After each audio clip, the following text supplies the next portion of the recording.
Hello my dear student, welcome back my YouTube channel student study IQ। कैसे हैं आप लोग? उम्मीद है बहुत अच्छे होंगे और अपनी तैयारी अच्छी तरह से कर रहे होंगे। तो चलिए अपना क्लास कंटिन्यू करते हैं। आज सेकंड है इसका चैप्टर हिंदी का काव्य खंड का, जो कि अपना कंटिन्यू करेंगे क्लास को। और इससे पहले आपको बता दूँ, यदि वीडियो आपको अच्छा लगे तो लाइक शेयर और सब्सक्राइब करना बिल्कुल ना भूलिएगा। और चलिए आप लोग शेयर कर दीजिए, उसके बाद ही क्लास स्टार्ट करिएगा, ताकि और स्टूडेंट आपके साथ साथ ही पढ़ सकें और एग्ज़ाम को फोड़ के आना इस बार। ओके माय डियर स्टूडेंट, ठीक है। तो चलिए शुरू करते हैं। हम लोग अपना पढ़े थे काव्य खंड के बारे में। क्या पढ़े थे? काव्य खंड। दिख रहा है आपको? दिख रहा है क्या? आज हम लोग पढ़ेंगे रस खान के बारे में। रस खान के बारे में चर्चा करेंगे, जो कि आपको सामने दिख रहा है। ठीक है, चलिए। तो हम लोग हिंदी पढ़ेंगे, चैप्टर 2 है अपना। एग्जाम 2023 फोड़ के आना है अपना, टेंशन नहीं करने का बस। और काव्य खान यानी रस खान के बारे में हम लोग चर्चा करेंगे कि रस खान जो कवि हैं वो क्या कहना चाहते हैं। जैसे जिस तरीके से हम लोग देखे थे, ठीक है, अभी फर्स्ट चैप्टर है ना। अब इसके बारे में जैसे उसमें लिखा हुआ था, राम बिना जग में जन्म लेना बिल्कुल ही बेकार है। तो इसमें हम लोग क्या पढ़ेंगे, तो देखिए सामने सब कोई। और यदि वीडियो आपको अच्छा लगे तो लाइक शेयर और सब्सक्राइब करना बिल्कुल ना भूलिए, ठीक है।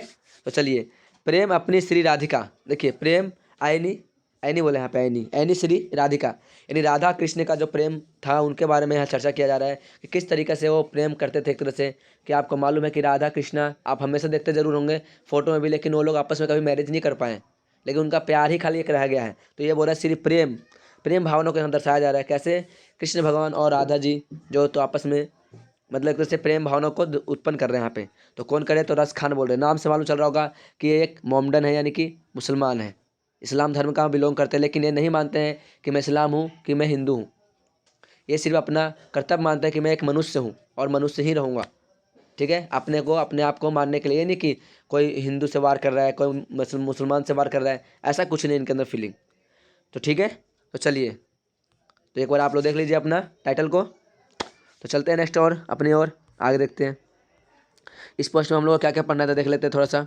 देखिए, इस पोस्ट में हम लोग बिहार बोर्ड कक्षा 10 के हिंदी के पद भाग के पाठ को दो पाठ, दूसरा है प्रेम यानी श्री राधिका के व्याख्या को पढ़ेंगे हम लोग। समझ में आता चीज़ क्या, उनके व्याख्या को हम लोग चर्चा करेंगे। ठीक है, चलिए आप लोग दिख रहा होगा यहाँ पे, देखिए देख लेते हम अच्छी तरह से यहाँ पे बताया जा रहा है, ठीक ना। समझिएगा इसके बारे में क्या बताया जा रहा है।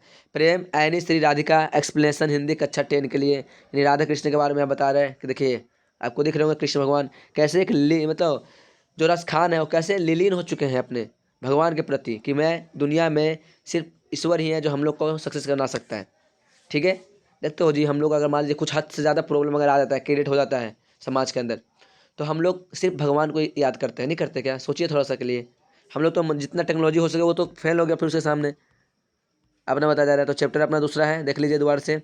प्रेम यानी श्री राधिका और करीर के कुंजन ऊपर वायरो। एक कुछ अपना मतलब चैप्टर का नाम ही है, समझ में दिख रहा है आपको, दिख रहा होगा। अच्छी तरह से देख लेंगे, बिल्कुल अच्छी तरह से। और चलते थोड़ा सा पहले हम लोग लेखक का चर्चा करेंगे, उसके बाद ही अपना चैप्टर शुरू करेंगे। ठीक है, तो चलिए लेखक का परिचय थोड़ा जान लेते हैं। क्या थे रस खान, क्या नहीं थे, सबके बारे में हम लोग चर्चा करेंगे। ठीक है, तो देखिएगा सामने लेखक परिचय हम लोग पढ़ने वाले हैं। तो लेखक लेखक कौन है तो बोलिएगा आप लोग, रस खान है। पूरा नाम क्या है तो बोलिएगा सैयद इब्राहिम खान, यानी रस खान शॉर्ट में बोलते हैं इनको। इनका जन्म हुआ था 1548 ईस्वी में और एक पाठन परिवार में दिल्ली में हुआ था। पठान परिवार होता है ना, पठान कैसे पठान जाति होता है, तो पठान परिवार के दिल्ली में इनका जन्म हुआ था, यानी इस्लाम धर्म से बिलोंग करते हैं। ठीक है, चलिए चलिए आगे देखते हैं हम लोग क्या पढ़ेंगे। यह जहांगीर के समकालीन थे। जहांगीर के मतलब जहांगीर राजा था ना, उसके समकालीन थे। ठीक है, इनकी मृत्यु हो गई थी 1628 ईस्वी में हुई थी। और यह दिल्ली में पठान राजवंश में उत्पन्न हुए थे। कहाँ होते हैं? राजवंश, पठान राजवंश में। ठीक है, और दिल्ली पर जब गुलामों का अधिकार हो गया तो यह दिल्ली भाग खड़े हुए और ब्रजभूमि में आकर कृष्ण भक्ति में मगन हो गए। देखिए, जब दिल्ली पे आक्रमण किया गया मुगलों का, तो मुगलों वहाँ पे अधिकार कर लिए, तो उस कंडीशन में यहाँ सब लोग भाग खड़े हुए। अब ब्रजभूमि यानी कृष्ण भगवान का वहाँ बोल सकते हैं। और यहाँ पे ब्रजभूमि आकर कृष्ण भक्ति में मगन हो गए। आप नाम सुने होंगे ब्रज, ऐसे नहीं बोलता जी, ब्रज बिहारी लाल की जय। सुने हो क्या? ऐसे नहीं बोलता कृष्ण भगवान को कि बोलो ब्रज बिहारी लाल की जय। इस कंडीशन में क्या बोला जा रहा है कि ब्रज एक भूमि का नाम है, वहाँ का जन्म है कृष्ण भगवान का बताया जा रहा है, और उन्हीं के बारे में हम लोग देखेंगे कृष्णा भक्ति में। ठीक है, चलिए आगे देखते हैं। रस खान मूल रूप से मुसलमान थे। किसी थे वो? मुसलमान थे। और फिर भी उन्होंने जीवन भर कृष्ण भक्ति का गान किया है। सोचिए, ऐसा मुसलमान आपको कभी मिल ही नहीं सकता है आज के जमाने में मिलेगा जी। एक तो मुसलमान है और पूरा ज़िंदगी अपना किसका भक्त किया है, तो श्री राम का, श्री कृष्ण का, यानी हिंदू धर्म को ज़्यादा फॉलो किए हैं। सोच लीजिए। रस खान सूफियों का हृदय लेकर कृष्ण की लीला पर काव्य रचते थे। सूफियों का हृदय लेकर दम अच्छा दम साफ सूफी नहीं होता जी, अरे क्या बोले उसको, मतलब जैसे हम लोग एकदम बहुत गरीब की बात बोल सकते हैं, कोई अमीरी से मतलब नहीं है उसको। तो सूफियों का जो मांगने वाले होते हैं, सूफियों का हृदय लेकर कृष्ण की लीला मतलब लीला पर काव्य रचते रहे। काव्य मनुष्य के बारे में रचते रहे, कृष्ण लीला के बारे में आप सुने होंगे बचपन में कृष्ण लीला की कहानी। ठीक है, चलिए। इनकी रचनाओं को भारतेंदु हरिश्चंद्र भी प्रशंसा किए हैं। तो इनकी जो रचनाएं हैं वो किसने किए, तो भारतेंदु हरिश्चंद्र भी प्रशंसा की है, मतलब उनके बारे में बताया गया कि हाँ सबसे अच्छा है, ऐसा बताया जा रहा है। आगे देखते हैं, कुछ पॉइंट और भी है। गोस्वामी पिठलनाथ जी कृष्ण के प्रति इनका भक्ति देखकर अपना शिष्य बना लिया। शिष्य मैंने अपना गुरु, अपना मतलब शिष्य मतलब स्टूडेंट बना लिया। बचपन से ही यह प्रेमी स्वभाव के थे और बाद में यही प्रेम ईश्वरीय आलोकनीय प्रिय में बंधन गए। यानी देखिए, प्रेम तो बहुत लोग करते हैं, बहुत तरह तरह लोगों से करते हैं, लड़कों से करते हैं, लड़कियों से करते हैं, माँ बाप से करते हैं, भाई बहनों से करते हैं, लेकिन इन्होंने जो प्यार किया वो भगवान से किया और उसी में लीन हो गए। कृष्ण भक्ति से उत्प्रेरित होकर वो ब्रजभूमि में रहने लगे और मृत्यु तक भी वहीं रहे। यानी जब कृष्ण भगवान के दम भक्ति में लीन हो गए, ब्रजभूमि में रहने लगे और मरते दम तक भी वहीं रहे, यानी मरे भी वहीं हैं। ठीक है, चलिए। रस खान कृष्ण का लीला पदों में नहीं बल्कि सबिया यानी हिंदी का एक वर्णिका छंद जिसमें 4 पंक्ति होती है उसमें किया गया है। पदों में नहीं किया गया, सिर्फ 4 पंक्तियों में इनके चर्चा को बताया गया है। चलिए, आप लोग इतना जान गए होंगे, आप थोड़ा कुछ रचनाएं देख लेते हैं, इनका क्या क्या रचनाएं हैं, आप समझ सकते हैं रचनाओं के बारे में। प्रमुख रचना के नाम देखते हैं। देखिए, सुजान, रसखान तथा प्रेम वाटिका, ये कुछ रचनाएं जो प्रमुख है। और पाठ का परिचय हम लोग देखते हैं, क्या क्या पाठ का परिचय रहा है। ठीक है, देखिएगा। प्रस्तुत पाठ हिंदी के लोकप्रिय कवि रसखान द्वारा रचित है। किसके द्वारा रचित है, तो रसखान द्वारा रचित किया गया है। अब प्रथम पद दोहा और सोरठा में संकलित है और द्वितीय छंद सवया में संकलित है। प्रथम पाद में कवि राधा कृष्ण के प्रेम मय जोड़ी को दिखलाता है। जो प्रथम पद है ना उसमें क्या है, तो कृष्ण भगवान और राधिका का जो था ना जोड़ी, उनको दर्शाता है। और द्वितीय पद में क्या बोल रहे हैं, सवैया में कृष्ण और अपने ब्रज पर अपना सब कुछ न्यौछावर करने की बात करता है दूसरे पद में। समझ में आ गया, आगे देखते हैं। कवि ब्रज, देखिए, कवि ब्रज में जीना चाहता है, इससे कवि ब्रज के प्रति अपना समर्पण व्यक्त करते थे। यानी कवि है ना दो थे रसखान, वो तुम्हारे क्या थे, पूरा वहीं ब्रजभूमि में जीना चाहते थे और उन्हीं के बारे में अपना चर्चा समर्थन बता रहे हैं यहाँ पे। ओके माय डियर स्टूडेंट, ठीक है। तो बताइएगा आप लोग वीडियो कैसा लग रहा है, यदि लग रहा होगा अच्छा तो शेयर और सब्सक्राइब करना बिल्कुल ना भूलिएगा। और ये चैनल सिर्फ आप ही के माध्यम से चल रहा है, आप लोग सपोर्ट नहीं करेगा तो फिर कौन करेगा, खुद ही बताइए, खुद सोच के देखिए आप लोग। ठीक है, थोड़ा सपोर्ट करिए स्टडी को भी, ताकि आप भी अच्छी तरह से पढ़ सकते हैं, मैं भी अच्छी तरह से पढ़ा सकता हूँ। ठीक है ना, चलिए। और बस आपको कुछ नहीं है, आपको कोई पैसा नहीं लग रहा है, बस आप सपोर्ट ही कर दीजिए, वही मेरे लिए गुरुदक्षिणा के रूप में हो सकता है। ओके माय डियर स्टूडेंट, तो चलिए आगे चलते हैं और हम लोग पढ़ेंगे प्रथम पद। दिख रहा होगा आप लोग को, फिर इसका अर्थ देखेंगे हम लोग। ठीक है, देखिए। प्रेम ऐनी श्री राधिका प्रेम बरन नंद नंद, अप्रेम बाटिका के दोहू मालिनी द्वंद, अमोहन छवि रसखान लखी अब दृंग, अपने नाही ऊंचे भागवत धनुष से छूटे सर से जयाही। इसका अर्थ समझिए क्या बताया जा रहा है। ये बताना चाहते हैं क्या कि कवि जो रस खान है वो क्या कहना चाहते हैं, देखिएगा। रस खान कवि कहते हैं कि राधिका प्रेम का खजाना है। क्या है, राधिका प्रेम का खजाना है और श्री कृष्ण नंद का बेटा प्रेम का रूप है, जो प्रेम रूपी बाग में दोनों माली मालिनी के जैसा काम जैसे एक बार से मतलब माली माली जैसे। देखिए, तो पूछेगा कृष्ण भगवान को और राधिका को क्या किस रूप में देखा गया, तो बोलेगा माली और मालिनी के रूप में वहाँ देखा गया। एक बार श्री कृष्ण का रूप देखने के बाद दूसरा रूप देखने का मन ही नहीं करता है। इसका मतलब यह हुआ कि एक बार श्री रूप ऐसे भगवान का अगर मन देख लिया, दूसरे को देखने का मन बिल्कुल ही नहीं करता है। अर्थात आंखें इन्हीं दोनों के देखती रहती है, अपना जो नेत्र है ना, इन्हीं को एकदम सुंदर सा प्रतिमा को देखते रहते हैं। और आगे देखते हैं। रस खान ने जब से कृष्ण के छवि को देखा, छवि मैंने उसका फोटो बोलो चाहे मूर्ति बोलो चाहे कुछ भी बोलो, उनका नयन अपना नहीं है। मतलब सुनो, जब से कृष्ण भगवान को देखा उनका नयन है ना, मतलब नेत्र वो अपना नहीं रहा, किसी और का हो गया, मतलब उन्हीं का हो गया। और क्षण भर के लिए आते हैं और जैसे धनुष से बाण छूटता है उसी प्रकार आते जाते रहते हैं। ऐसा लगता है कि मेरे पास आए और एकदम से चला गया। जिस तरीके से धनुष से मतलब तीर से धनुष छूटता है ना, धनुष से तीर, उसका निशान बताया जा रहा है यहाँ पे। ठीक है, तो अपना पहला पद समाप्त होता है। दूसरा देखिएगा, चलिए। मोह मन मानिक लय गयो चीते, चोर नंद नंद अब बे मन में का करूँ परी के, परी फेर के फंदा अपितम नंद किशोर जा दिन दिन ते नैनित्य लाग्यो, अब पावन चित्त चोर पलक ओट नहीं नहीं करी सको। इसका अर्थ समझिएगा क्या बताना चाह रहे हैं। मैंने मन को श्री कृष्ण से चुरा लिया है, इसका अर्थ समझिएगा। मैंने मन को श्री कृष्ण से चुरा लिया है, जिसके कारण अब मैं बेगम हो गया हूँ, मतलब अपने आप में नहीं रहा, बेगम हो गया हूँ। मेरा मन इच्छा रहित हो गया है, मतलब इच्छा मेरा नहीं रहा, मेरे मन के ऊपर किसी और का हो गया है। मैं श्री कृष्ण के प्रेम के जाल में बुरी तरह से फंस गया हूँ, मतलब बोले जा रहा है कृष्ण भगवान का जो प्रेम का जाल है वो बिल्कुल फंस गया है बुरी तरह से।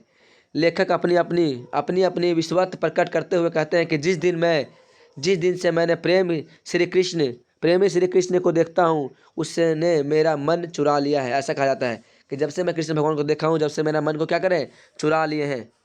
समझ में आया क्या। और हर पल श्री कृष्ण एवं राधा की सुंदरता को बिना पलक झपकते देखते रहते हैं। और ऐसा बोला जा रहा है कैसे, मतलब पलक झपका और श्री कृष्ण भगवान और राधा जी आके सामने प्रकट हो गए, ऐसा उनको महसूस हो रहा है। ठीक है, समझ में आ रहा है क्या, बताइए कमेंट में। यदि आपको समझ में आया तो बिल्कुल कमेंट करिए, ताकि आपको समझ में आ जाए, मुझे भी समझ में आ जाए कि हाँ आप लोग समझ पा रहे हैं इसको। ठीक है मेरे स्टूडेंट, चलिए आगे चलते हैं। देखिए क्या बोल जा रहा है, थोड़ा और ऊपर कर लेता हूँ। अपना द्वितीय है, ठीक है, तो चलिए दूसरा ही है, देखते हैं। या लकुटी अरु कामरिया पर राज हितु, मतलब तीहू पूर की तजी डालो, आठहू सिद्धू नवरिद्धि को सुख नंद की जाई, नंद की गाय चराई बिसारो। इसका अर्थ समझिएगा। देखिए, कवि रस खान अपने दिल की अभिलाषणा प्रकट करते हुए कहते हैं कि अगर श्री कृष्ण की लाठी और कंबल मिल जाए तो, सोचिए लाठी और कंबल की बात हो रहा है, बस इतना ही खुश इनका ही मन अति तमन्ना है। लाठी और कंबल मिल जाए तो तीनों लोक के राज का त्याग कर दूंगा। सोचो दिन में अगर जिंदगी में मुझे अगर तीनों लोक का राजा मिल जाए, उसको भी त्याग दे दूंगा। सोचिए क्या चीज़ है प्रेम। अगर केवल नंद बाबा की गाय चराने की मिल जाए तो, जिसे कृष्ण चलाते थे, 8 सिद्धियां और 9 निधियों के सुख को भी भुला दूंगा। देखिए क्या बोल रहा है यहाँ पे, ये बोल रहा है कि अगर जो भगवान श्री कृष्ण गाय चलाते, तो वो गाय चलाने वाला अगर मुझे मिल जाए गाय चलाने के लिए, तो समझ लीजिए मैं सब कुछ भूल जाऊंगा, जितना सुख चैन सब खत्म। ऐसा बोल जा रहा है। आगे देखते हैं।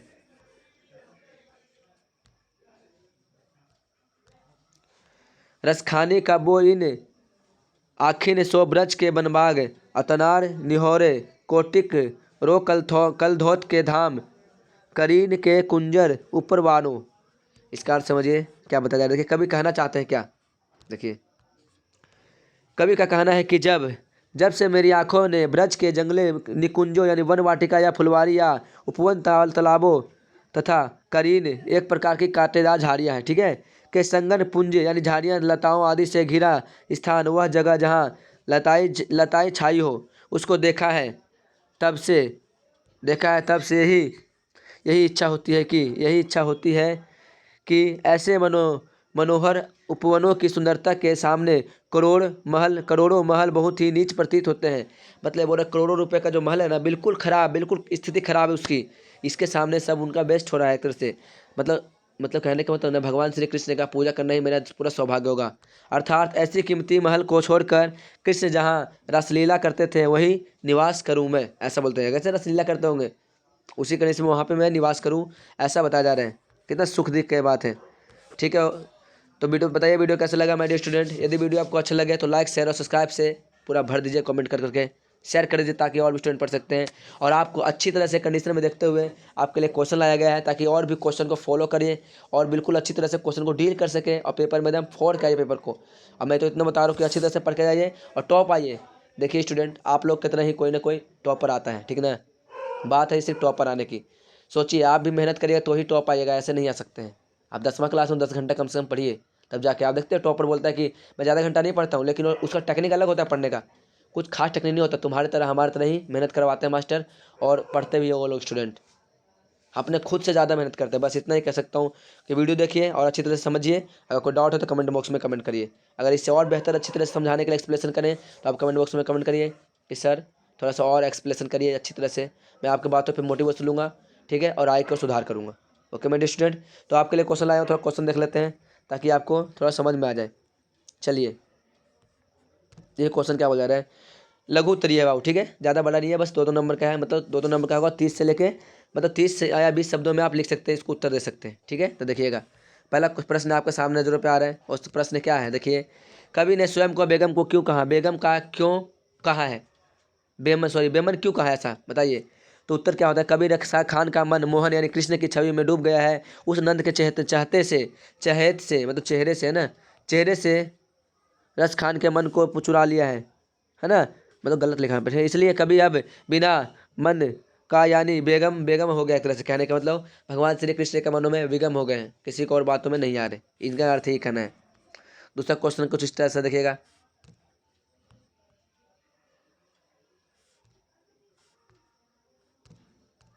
देखिए, कृष्ण को चोर क्यों कहा गया, बताइए। देखिए, कभी कृष्ण और राधा के प्रेम में दीवाना हो गया है, उनका मनमोहन छवि को देखकर मन पूरी तरह से उस युग में रत गया, इसलिए उन्हें लगता है कि इस देह से मन रूपी मानी को कृष्ण ने चुरा लिया है।